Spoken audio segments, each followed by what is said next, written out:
Good morning. अब देखते हैं एसआई पद्धति के बारे में।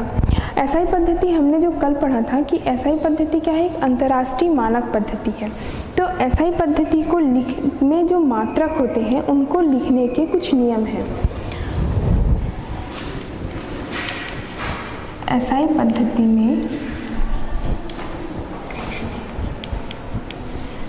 मात्रक को लिखने के नियम।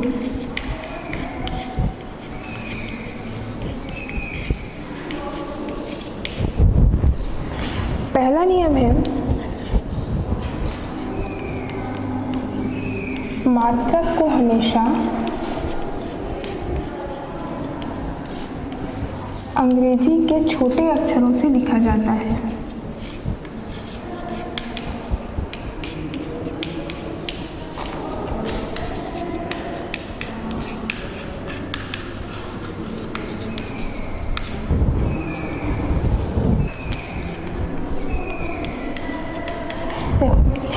एसआई पद्धति में जब हम मात्रक को लिखते हैं तो उसका पहला नियम यह है कि मात्रक को हमेशा अंग्रेजी के छोटे अक्षरों में लिखा जाना है।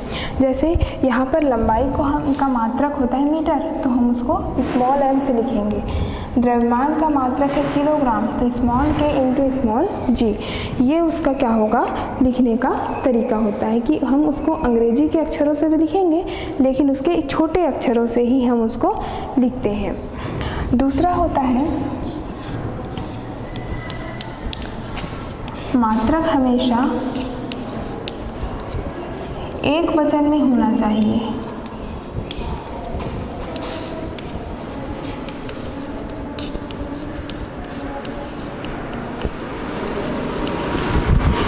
देखो, मात्रक को हम बहुवचन में नहीं ले सकते, उसको हम हमेशा किस में लेंगे, सिंगुलर नंबर एक वचन में लेंगे।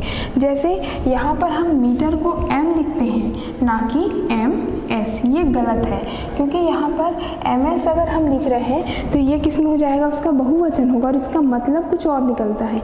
इसलिए हम हमेशा मात्रकों को किस में लिखते हैं, सिंगुलर नंबर एक वचन में लिखते हैं। तीसरा, यदि मात्रक को अंग्रेजी में लिखना है,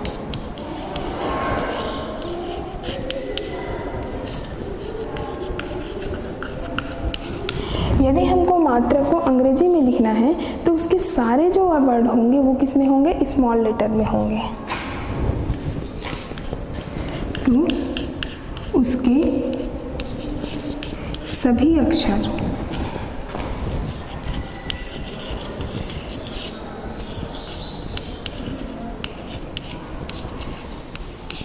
छोटे होंगे।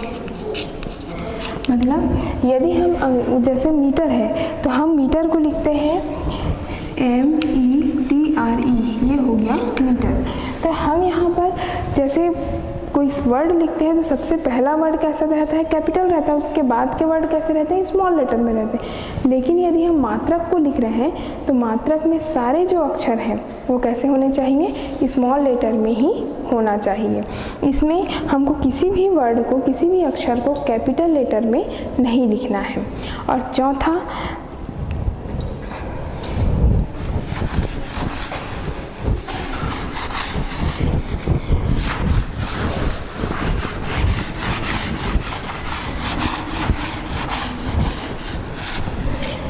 ये होता है मात्रक को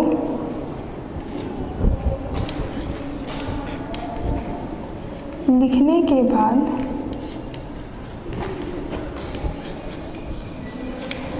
विराम चिन्हों का उपयोग नहीं किया जाता।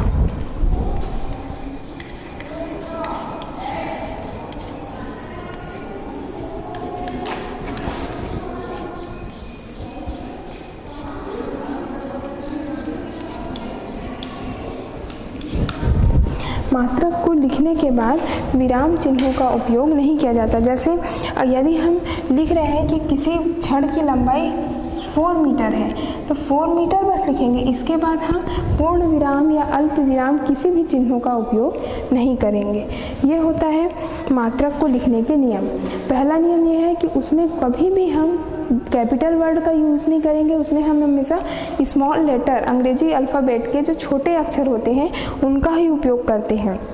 सेकंड चीज़ उसमें है कि उसमें एक वचन के रूप में जितने भी मात्रक लिखेंगे वो एक वचन में होना चाहिए, कभी भी वो बहुवचन में नहीं होता। तीसरा होगा, यदि हम उसके पूरे सेंटेंस को लिख रहे हैं, मतलब मीटर के पूरे स्पेलिंग को यदि हम लिख रहे हैं, तो उसके सारे वर्ड, सारे स्पेलिंग्स कैसे होने चाहिए? स्मॉल लेटर में। और चौथा होता है, मात्रक को लिखने के बाद हम विराम चिन्ह का उपयोग नहीं करते, जैसे अल्प विराम, अर्ध विराम, पूर्ण विराम हो गया।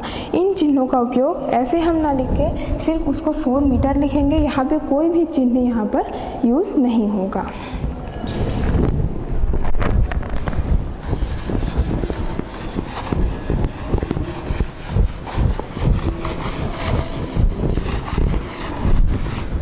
अब हम देखते हैं एसआई पद्धति में जो मात्रक हैं उनके डेफिनेशन क्या है। सबसे पहला होता है लंबाई।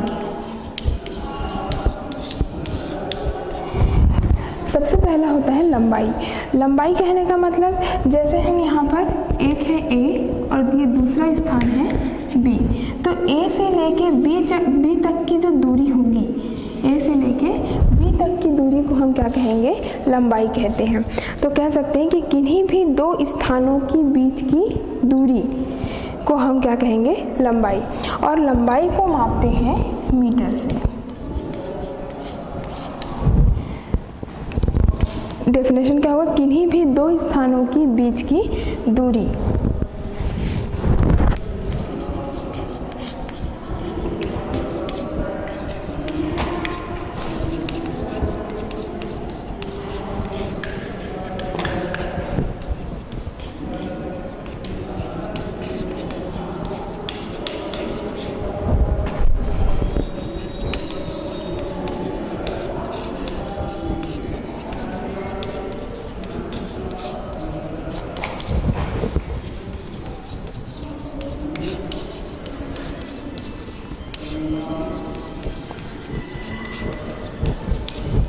देखो, कोई भी दो स्थान, जैसे ए और बी, हमने दो स्थान लिया, दोनों स्थान के बीच की जो भी दूरी होगी उसको हम क्या लेंगे? लंबाई कहेंगे। और इसको हमेशा हम नापते हैं किससे? मीटर से। तो एक मानक मीटर,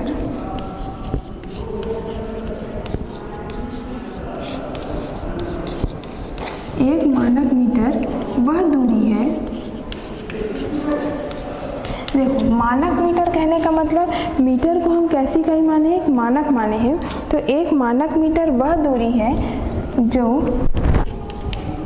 क्रिप्टॉन 86 के, क्रिप्टॉन 86 मतलब क्रिप्टॉन एक धातु है, क्रिप्टॉन 86 के शून्य उत्सर्जित लाल रंग की। देखो यहाँ पर एक मानक मीटर का डिस्टेंस नापने के लिए, मतलब उसको मानक कब माना गया? कि जब उन्होंने देखा कि क्रिप्टॉन 86 जो है, क्रिप्टॉन 86 से उत्सर्जित होने वाले जो लाल और नारंगी प्रकाश होता है, लाल व नारंगी प्रकाश, जब ये प्रकाश उत्सर्जित हुए तो इस प्रकाश में इसकी संख्या थी 1650763 देखो इसमें एक प्रकाश में एक क्रिप्टॉन 86 जो है, जब उसको देखा गया तो एक क्रिप्टॉन 86 से जितने भी उत्सर्जित किरणें थी लाल और नारंगी रंग की, उसकी संख्या 1650763.73 थी। तो ये जो प्रकाश होता है, इनकी जो संख्या है, मतलब एक मानक मीटर में इतनी तरंगें उत्सर्जित हो सकती हैं, इनको लेकर एक मानक माना गया और उसे हमने क्या कहा? मीटर कहा।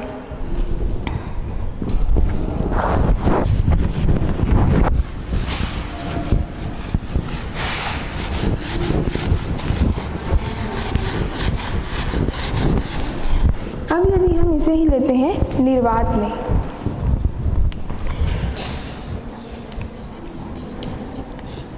निर्वात में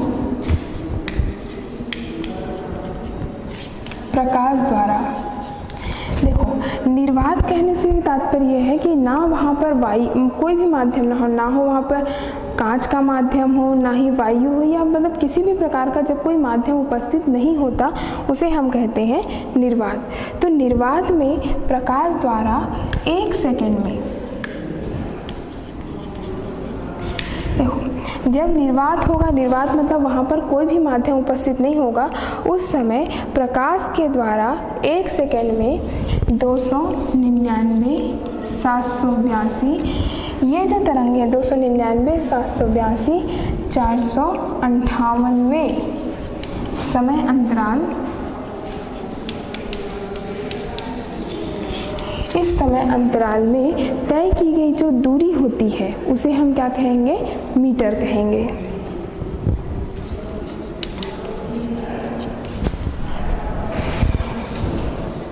तय की गई दूरी मीटर कहलाती है।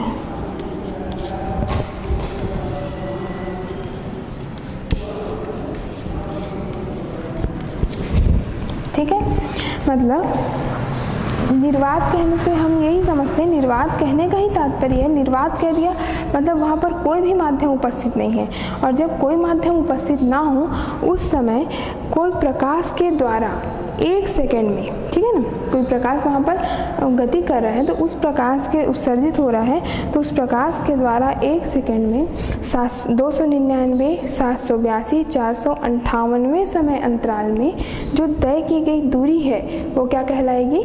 मीटर कहलाती है। ठीक,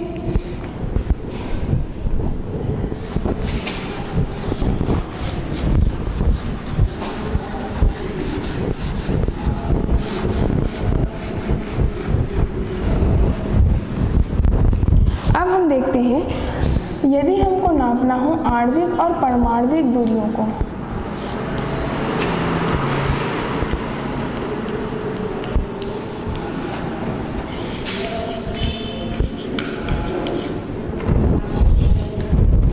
यदि हमको आणविक और परमाणविक दूरी यदि नापना हो, मतलब दो जैसे अणु हो गए, अणु हैं तो दो अणु यहाँ पर है तो 2 अणुओं के बीच कितनी दूरी है, या फिर 2 परमाणुओं के बीच कितनी दूरी है, क्योंकि अणु और परमाणु बहुत ही सूक्ष्म कण होते हैं, इसलिए अणु और परमाणुओं के बीच की जो दूरी है इसको नापने के लिए हम मीटर का उपयोग नहीं कर सकते, क्योंकि ये इन दोनों के बीच का डिस्टेंस बहुत ही कम होता है। वास्तव में ये बहुत ही छोटे कण होते हैं, और छोटे कण होने के कारण इनके बीच की जो दूरी भी होती है वो बहुत कम होती है, इसलिए हम इसे मीटर से नहीं नाप सकते या सेंटीमीटर से भी हम इसे नहीं नाप सकते, इसलिए इसके लिए एक अलग इकाई का उपयोग होता है, वो है माइक्रोन।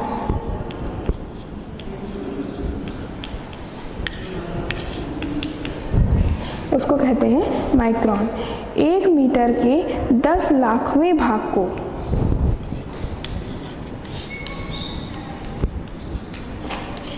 1 मीटर के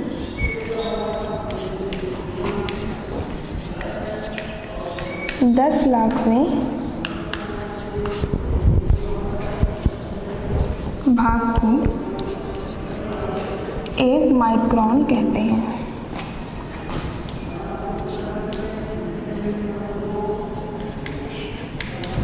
देखो 1 मीटर के 10 लाखवां हिस्सा जो होगा, मतलब 1 मीटर को यदि हम देखें तो उसका यदि 10 लाख हिस्से में अगर हम उसको बांटते हैं तो 10 लाख हिस्से में जो उसका एक हिस्सा होगा वो क्या कहलाएगा?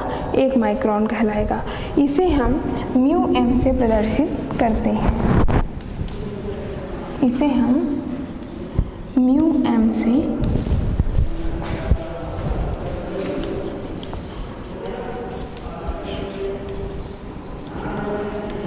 प्रदर्शित करते हैं। ठीक है, म्यू एम से प्रदर्शित करते हैं, मतलब यहाँ पर 1 माइक्रोन बराबर 10⁻6 मीटर होगा। 1 माइक्रोन बराबर कितना होगा? 10⁻6 मीटर, क्योंकि यदि हम 10⁻6 को लिखते हैं तो वो 1 लाखवें भाग के बराबर, मीटर के 1 लाखवां जो हिस्सा होता है, उसके बराबर आता है। तो 1 माइक्रोन इज इक्वल टू 10 की घात ऋण 6 मीटर। तो इसको हम और लिख सकते हैं 1 mu m is equal to 10 की पावर -6 मीटर। ठीक है, एक माइक्रोन को हम म्यू एम से दर्शाते हैं। 1 म्यू एम इक्वल टू 10 की पावर -6 मीटर।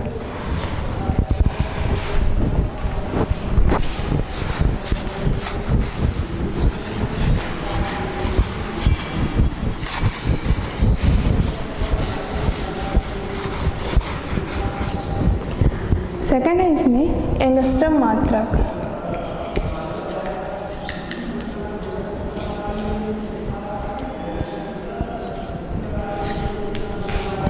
एंगस्ट्रम मात्रक कहने का मतलब इसका उपयोग, जैसे हमने माइक्रोन का उपयोग क्यों किया, अणु और परमाणु मतलब दो अणु या दो परमाणुओं के बीच की जो दूरी थी उसको ज्ञात करने के लिए हमने माइक्रोन का यूज़ किया। उसी प्रकार एंगस्ट्रम मात्रक जो होते हैं इसका उपयोग परमाणु और नाभिक के आकार का, इसका उपयोग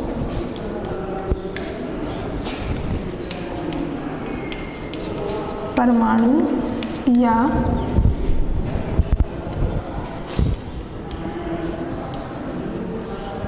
नाभिक के आकार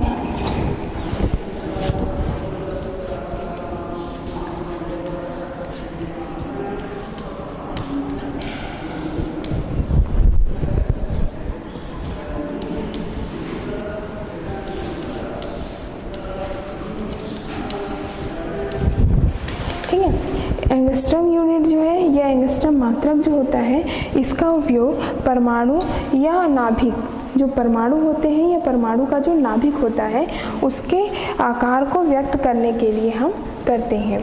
इसे 0 से प्रदर्शित करते हैं।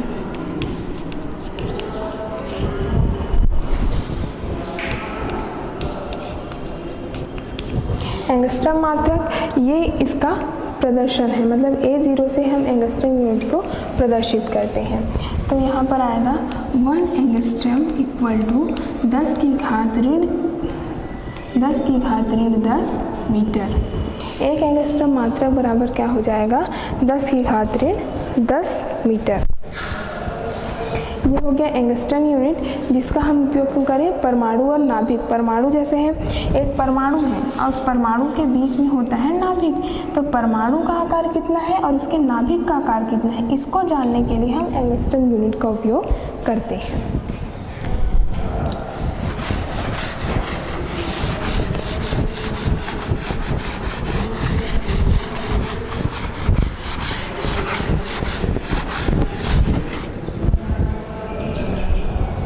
अब है फर्मी।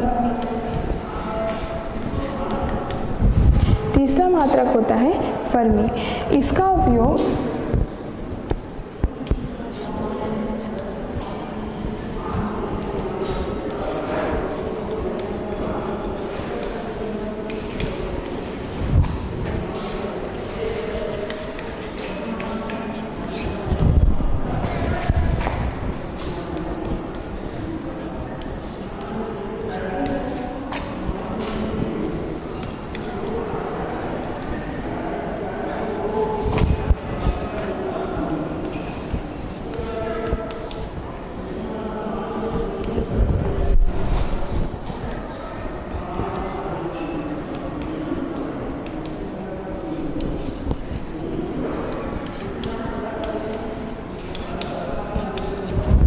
देखो, इसका उपयोग जो फर्मी है, फर्मी का उपयोग किया जाता है नाभिकीय आकार को व्यक्त करने में। मतलब जो नाभिक होते हैं उनके आकार को, कोई पदार्थ है, उस पदार्थ का जो नाभिक होगा उस नाभिक के आकार को दर्शाने के लिए, मतलब वो उसका आकार कितना है या क्या है उसको हम दर्शाने के लिए क्या करते हैं, फर्मी का उपयोग करते हैं।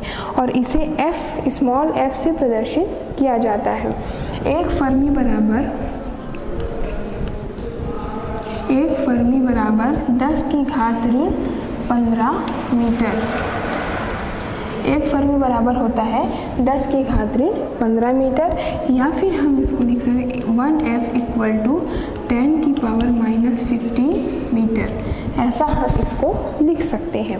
तो 3 मात्रक हुए जो कि आणविक और परमाणुविक दूरी, मतलब अणु या परमाणु के नाभिक या नाभिक का आकार, इनको व्यक्त करने के लिए हम 3 प्रकार के अलग अलग मात्रक पढ़े। एक तो है फर्मी, जिसका उपयोग हम करते हैं नाभिक के आकार को व्यक्त करने के लिए। इसके पहले जो हमने पढ़ा था एंगस्ट्रम मात्रक। एंगस्ट्रम मात्रक का यूज़ होता है परमाणु और नाभिक के आकार को व्यक्त करने के लिए। और माइक्रोन जो होते हैं वो सूक्ष्म पदार्थ, मतलब अणु और परमाणुओं के बीच की दूरी कितनी है, इसको बताने के लिए हम माइक्रोन का उपयोग करते हैं। और इसका उपयोग मुख्य रूप से जीव विज्ञान में होता है। जीव विज्ञान में जो हम छोटे छोटे जीवों का जब अध्ययन करते हैं तो उसमें, क्योंकि वो जीव जो है माइक्रोन आकार के, मतलब बहुत ही छोटे होते हैं, इसलिए उन जीवों की लेंथ नापने के लिए हम माइक्रोन इकाई का उपयोग करते हैं।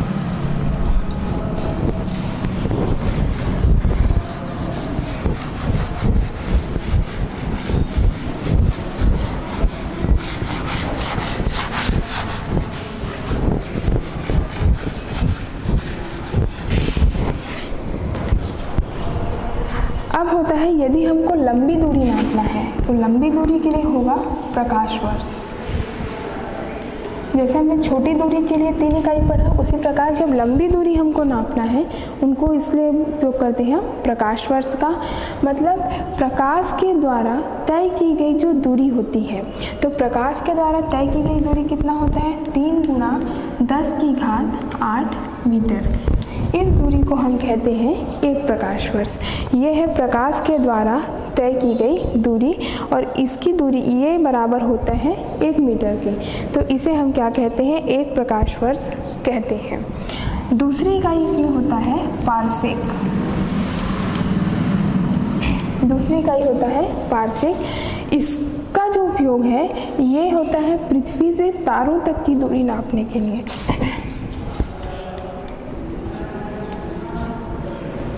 इसका उपयोग पृथ्वी से तारों की दूरी नापने के लिए किया जाता है।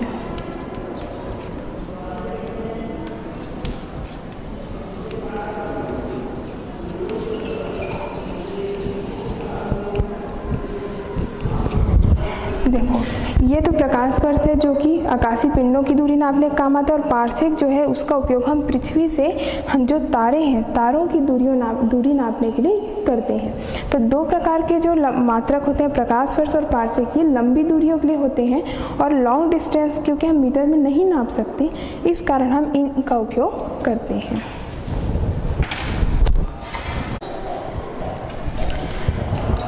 अब इसके आगे हम देखते हैं दूसरा जो राशि है द्रव्यमान।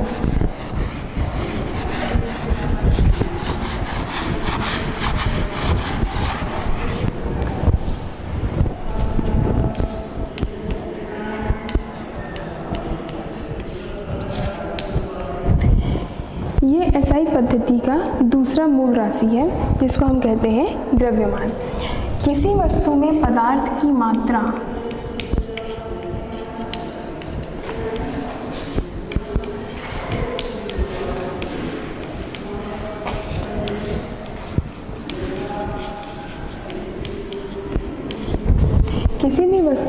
पदार्थ की मात्रा को वस्तु का द्रव्यमान कहते हैं।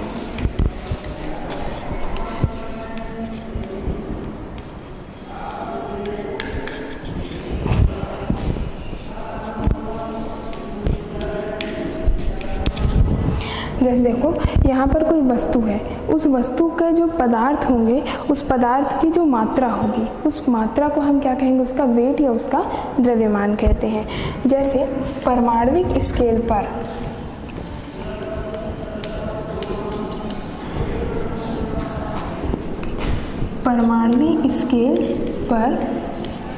कार्बन 12 C612, ठीक है, 6C12 कार्बन 12 को हम लिख सकते हैं C612, मतलब कार्बन का परमाणु क्रमांक 6 है और उसका द्रव्यमान कितना है, 12 है। 5.0188 इंटू 10 की घात 25 परमाणु।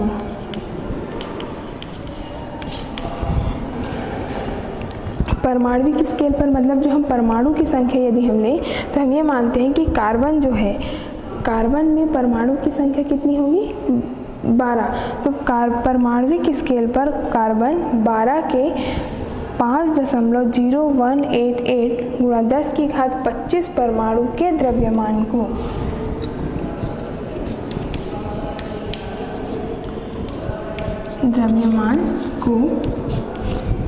हम 1 किलोग्राम कहते हैं।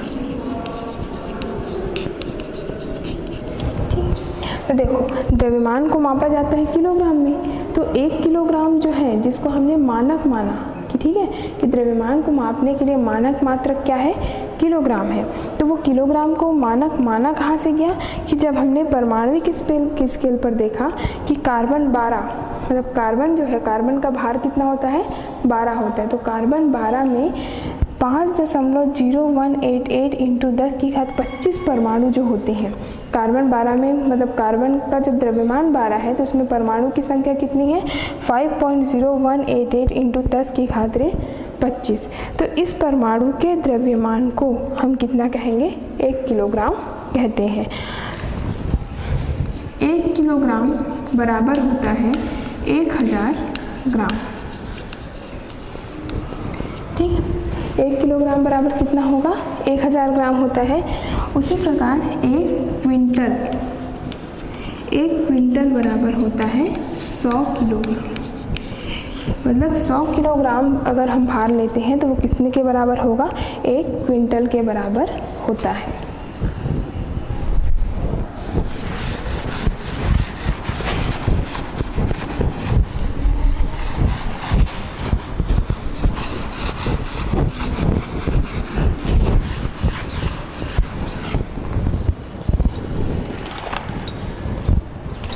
अब लेते हैं समय,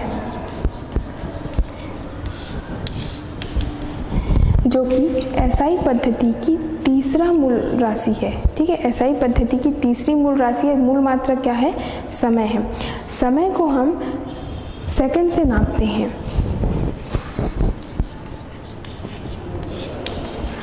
समय का मात्रक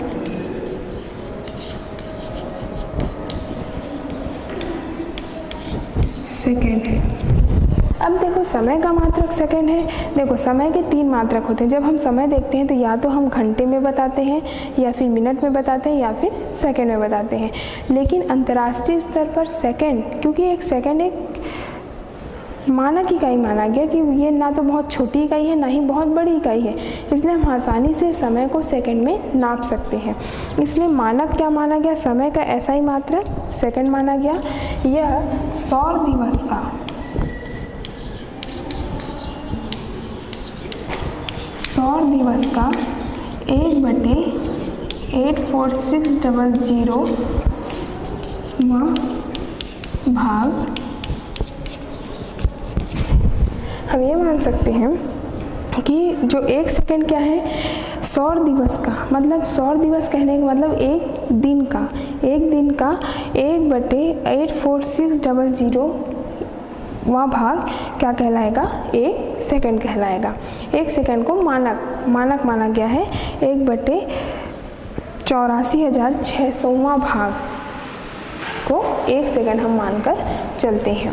इसके बाद अगला मात्रक होता है ताप।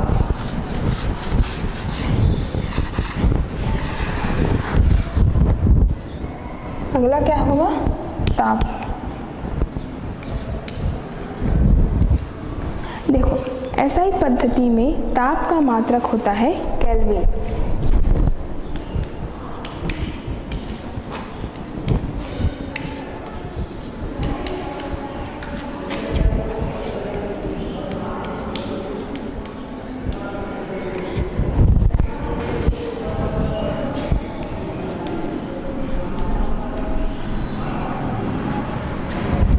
एसआई पद्धति में ताप का मात्रक होता है केल्विन और इसे हम प्रदर्शित करते हैं कैसे।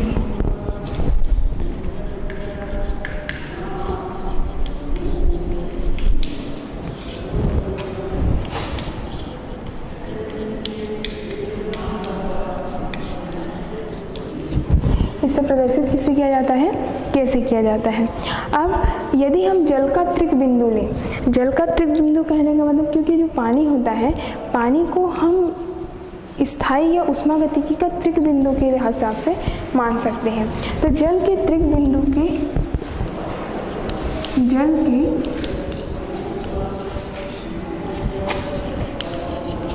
त्रिक बिंदु का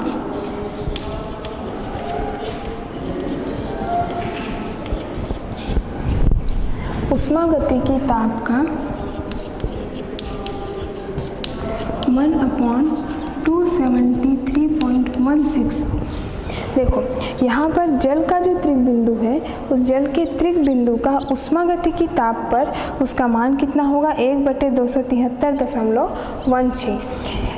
इस भाग को 1 केल्विन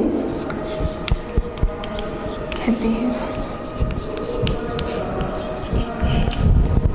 ठीक है, कि एसआई पद्धति में ताप का मात्रक तो केल्विन होता है, मतलब हम ताप को यदि हमको मापना है, हम किस में मापेंगे, केल्विन में मापेंगे। इसको हम कैसे प्रदर्शित करते हैं, अब ये मानक केल्विन जो है आया कहाँ से, इसका है कि जब हम जल का त्रिक बिंदु निकालते हैं, क्योंकि देखो जल का एक हिमांक होता है जो कि 0 सेंटीग्रेड और जल का क्वथनांक होता है 100 सेंटीग्रेड।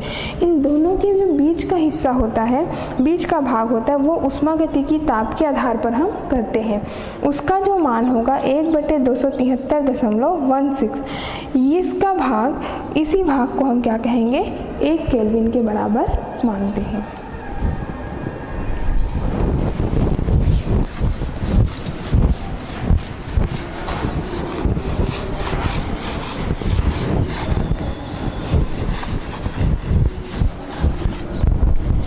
अब होता है विद्युत धारा।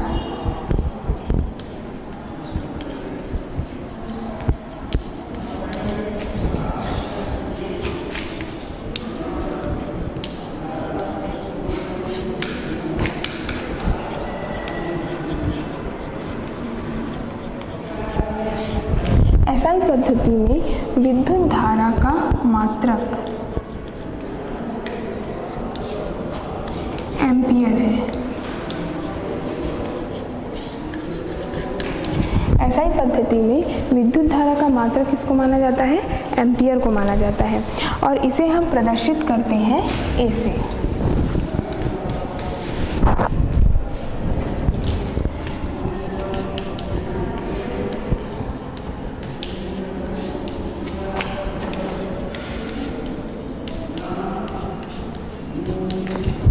इसे ए से प्रदर्शित किया जाता है। अब देखो निर्वात में यदि 1 मीटर दूरी पर, ठीक है, निर्वात में 1 मीटर दूरी पर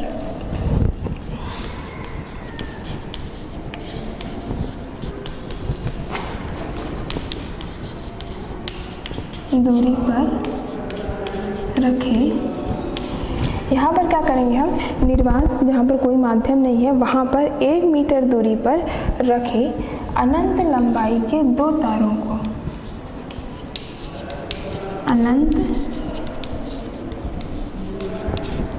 लंबाई के तारों को, ठीक है। निर्वात में 1 मीटर दूरी पर रखे अनंत लंबाई के तारों को जब हम समान विद्युत धारा देते हैं,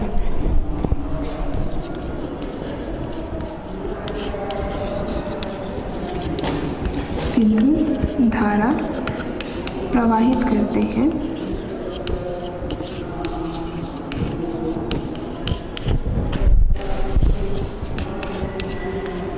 तो उस समय विद्युत धारा का परिमाण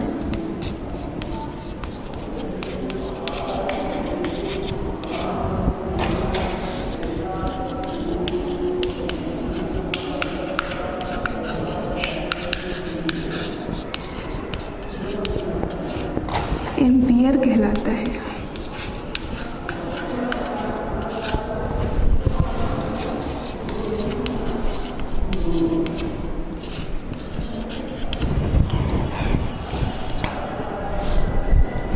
एसआई पद्धति में विद्युत धारा का जो मात्रक है वो क्या है, एम्पियर है, और इसे हम प्रदर्शित किससे करते हैं, ए से प्रदर्शित करते हैं।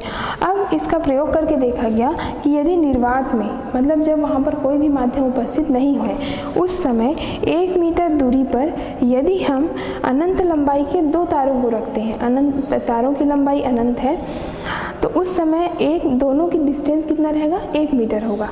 उस समय दोनों तारों में यदि हम एक साथ एक ही धारा प्रवाहित करते हैं तो वहाँ पर उनका परिमाण कितना हो जाएगा, विद्युत धारा का 1 एम्पियर होगा।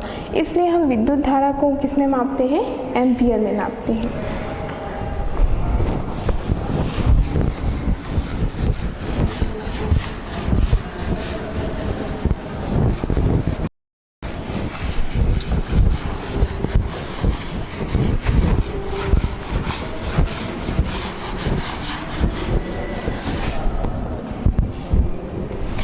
अगला है ज्योति तीव्रता।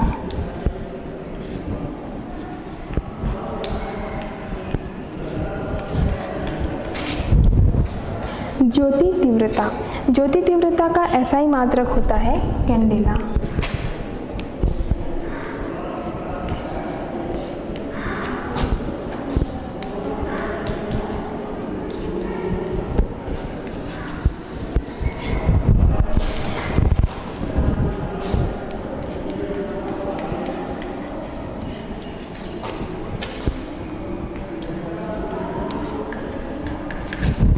एसआई पद्धति में ज्योति तीव्रता का मात्रक होता है कैंडेला। यहाँ पर यदि हम एक प्रकाश स्रोत लेते हैं, उस प्रकाश स्रोत की आवृत्ति, ठीक है, एक प्रकाश स्रोत लिए, उस प्रकाश स्रोत की जो आवृत्ति है और उसका जो ताप है कि कितने वाट का है और कितने हर्ट्ज उसकी आवृत्ति है, दोनों को देखें तो वो कितना प्रकाश उत्सर्जित करता है वो डिपेंड करता है उसके मात्रक पर, ठीक है। इसलिए एसआई पद्धति में ज्योति तीव्रता का मात्रक होगा कैंडेला। इसके बाद लास्ट होता है पदार्थ की मात्रा।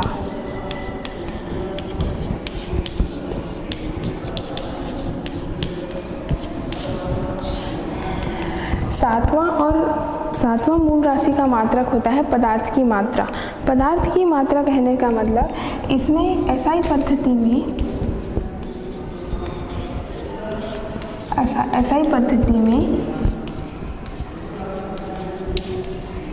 पदार्थ की मात्रा का मात्रक मोल है, ठीक है। एसआई पद्धति में जब हम नापते हैं किसी पदार्थ की मात्रा को या किसी पदार्थ को जब हम नापते हैं तो उसका मात्रक क्या लेते हैं, मोल लेते हैं। क्यों? क्योंकि इसमें देखो अब एक पदार्थ है, पदार्थ हो चाहे ठोस हो चाहे द्रव हो चाहे गैस हो, कोई भी पदार्थ यदि है तो उसमें अवयवी कण होंगे, मतलब वो कण या क्योंकि पदार्थ जो है मिलकर बनता है अणु से और अणु मिलकर बनता है छोटे छोटे परमाणुओं से। तो पदार्थ जिसमें अवयवी कण या तो अणु होंगे या फिर क्या होगा, परमाणु होगा। पदार्थ जिसमें अवयवी कण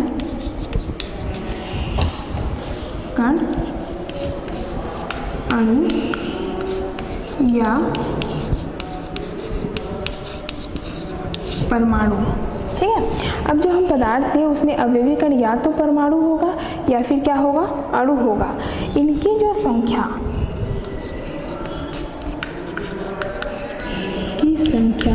एवोगैड्रो संख्या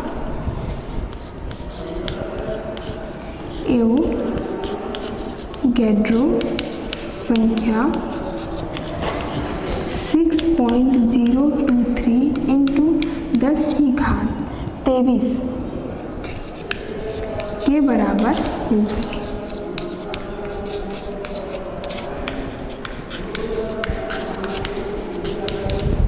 ठीक है, मतलब इसमें जो अवयवी कण है पदार्थ है, अब पदार्थ में अवयवी कण या तो अणु होगा या तो परमाणु, क्योंकि किसी भी पदार्थ का जो सूक्ष्मतम कण होता है, जो मूल इकाई होती है, वो होता है परमाणु। अब परमाणु से मिलकर अणु बनेंगे और अणु से मिलकर बनता है एक तत्व, मतलब एक पदार्थ का निर्माण होता है। तो जिसमें अवयवी कण या तो अणु या परमाणु होंगे, उनकी संख्या किसके बराबर होगी, एवोगैड्रो संख्या के।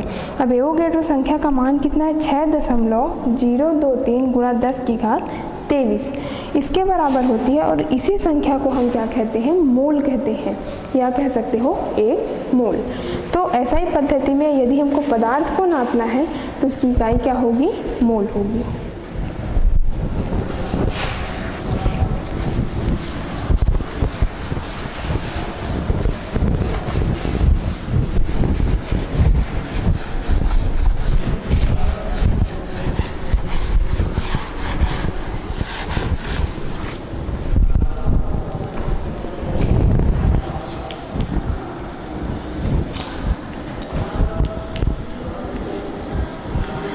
एसआई पद्धति के लाभ।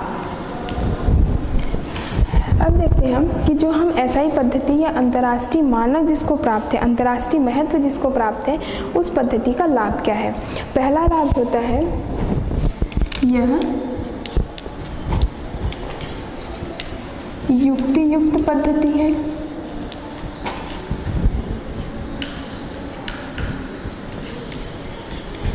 यह क्या है, एक युक्ति युक्त पद्धति। मतलब इस पद्धति में भौतिक राशि, एक भौतिक राशि का केवल एक ही मात्रक है। ठीक है, यह एक युक्ति युक्त पद्धति है।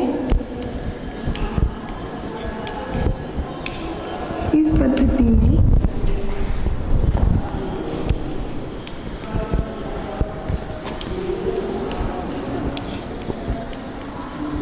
एक भौतिक राशि का केवल एक ही मात्रक है।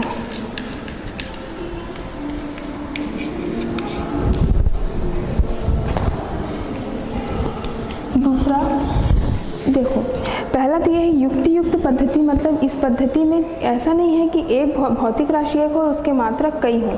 इसमें केवल एक भौतिक राशि और उसका मात्रक भी क्या होगा, एक ही होगा। दूसरा, यह CGS एवं MKS पद्धति के समान है। एसआई पद्धति जो है वो CGS और MKS पद्धति के समान है। तीसरा, यह एक अंतर्राष्ट्रीय पद्धति है।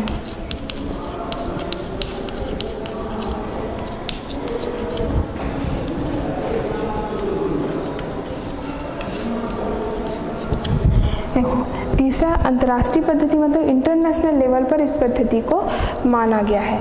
चौथा, यह एक संबद्ध पद्धति है।